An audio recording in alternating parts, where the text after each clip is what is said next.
আমাদের কাছে একটা ইনফরমেশন আসে যে অমিত দেববর্মার ভাড়া বাড়িতে গাঁজা মজুদ আছে।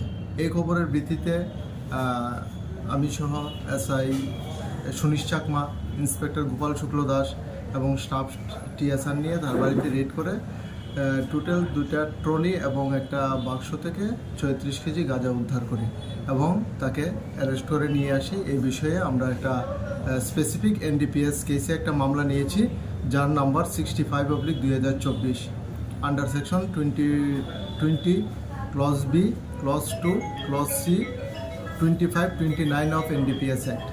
আজকে তাকে পুলিশ রিমান্ড চেয়ে আমরা আদালতে প্রেরণ করব। কোথায় থেকে আনছি, কোথায় নিয়ে যাবে,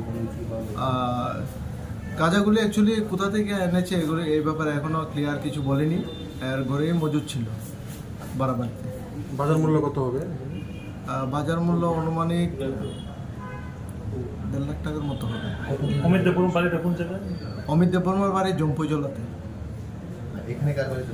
এখানে সুমিত দেববর্মার বাড়িতে, কৃষ্ণনগর প্রগতি রোড, সুমিত দেববর্মার বাড়িতে ভাড়া। গাঁজা কত কেজি? 34 কেজি, 36।